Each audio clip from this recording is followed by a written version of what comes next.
Perkenalkan, saya Diva Zafira Zahra dan teman-teman saya ada Nadia Apriliani, Sugiyarti, dan Aprian Rizky dari jurusan manajemen untuk memenuhi tugas mata kuliah studi kelayakan bisnis. Di sini saya akan membacakan rangkuman dari materi studi kelayakan bisnis. Yang pertama itu ada siklus hidup BPM. Salah satu bagian penting dalam BPM adalah kontinuitas dari seluruh aktivitas pengolahan, proses atau yang dikenal dengan siklus hidup BPM. Motivasi dibalik studi terkait siklus hidup BPM adalah kurangnya pemantauan dan perbaikan proses yang berkesinambungan akan membuat proses terdegradasi. Hal ini sesuai dengan prinsip kontinuitas dalam 10 prinsip BPM yang menyatakan bahwa BPM adalah siklus kontinu dan bukan proyek satu kali. Terdapat dua perspektif utama dalam siklus hidup BPM. Yang pertama, perspektif yang berfokus pada sisi teknis BPM, dan yang kedua, perspektif yang menghubungkan BPM dengan organisasi atau kebutuhan bisnis. Pendukung dari perspektif pertama adalah Van der Aalst dan kawan-kawan 2003, Netjens dan kawan-kawan 2006, Hellerbach dan kawan-kawan 2008, dan Kennedy-Esser 2008. Mereka pada dasarnya menyebutkan bahwa siklus hidup BPM segera dimulai dengan tahap desain atau pemodelan. Davenport 1998, Mulholland dan HO 2006, dan Dumas 2013 mengawali siklus hidup BPM dengan identifikasi proses dan analisis organisasi. Dengan kata lain, mereka menyarankan agar BPM mempertimbangkan keseluruhan kebutuhan organisasi atau bisnis. Akan tetapi, Mulholland dan HO 2006 pada tahap-tahapan siklus hidup selanjutnya lebih fokus pada pengembangan workflow. Davenport 1998 sebagai salah satu penulis pertama yang mengusulkan siklus hidup BPM, meletakkan desain dan prototip sebagai tahapan terakhir yang menimbulkan pertanyaan tentang kontinuitas proyek atau program BPM. Saya Aprian Rizky akan melanjutkan dua analisis proses, analisis kualitatif. Pendekatan analisis kualitatif dapat dikelompokkan menjadi satu, prinsip-prinsip yang bertujuan untuk membuat proses menjadi lebih lean atau tidak ada pemborosan. Beberapa prinsip dalam kelompok ini adalah value add analysis. Yang kedua, prinsip-prinsip untuk menganalisis bagian-bagian dari proses yang lemah, menimbulkan masalah yang berpengaruh buruk pada kinerja proses. Teknik yang dapat digunakan adalah root cause analysis. Value add analysis merupakan teknik analisis yang terdiri dari dua bagian penting, yaitu value classification dan waste elimination. Dalam value classification akan dilakukan identifikasi setiap aktivitas dalam sebuah proses ke dalam beberapa kategori sebagai berikut. 1. Value adding atau FA.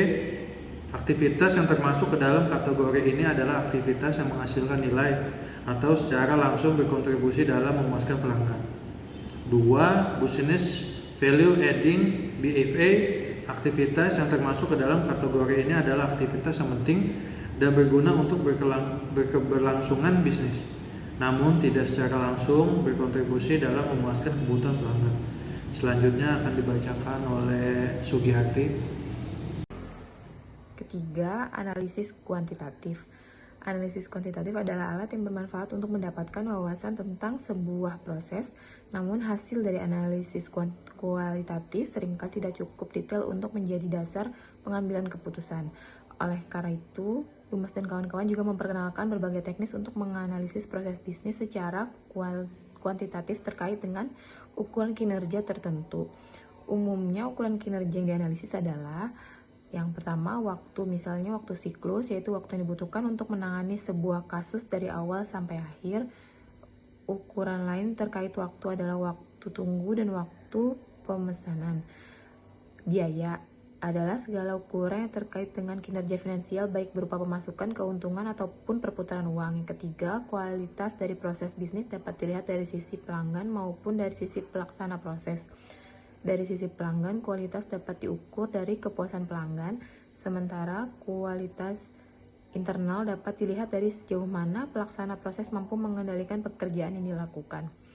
Yang keempat, fleksibilitas adalah kemampuan untuk bereaksi terhadap perubahan. Menentukan ukuran kinerja adalah konsep balance score yang mengusulkan 4 dimensi, yaitu 1. Ukuran finansial meliputi aluran kas untuk memastikan kelangsungan bisnis perusahaan dan margin operasional untuk memastikan kepuasan pemegang saham. 2. Ukuran bisnis internal meliputi waktu siklus untuk memastikan efisien dan tingkat persediaan yang rendah bagi perusahaan manufaktur. 3. Ukuran inovasi dan pembelajaran yang meliputi kepemimpinan dari sisi teknologi sebagai sumber keunggulan kompetitif. 4. Ukuran pelanggan, misalnya pengiriman yang tepat waktu untuk memastikan kepuasan dan loyalitas pelanggan. Selain balance score, berbagai model referensi seperti supply chain operational referensi atau SCORE dan ITIL juga menyediakan sekumpul ukuran dan matris pengukur kinerja. Setelah menentukan ukuran kinerja yang akan dianalisis, maka beberapa teknik kuantitatif yang dapat digunakan antara lain flow analysis, QI, dan simulasi. Sekian dari kelompok kami. Apabila masih kekurangan, mohon maaf dan terima kasih.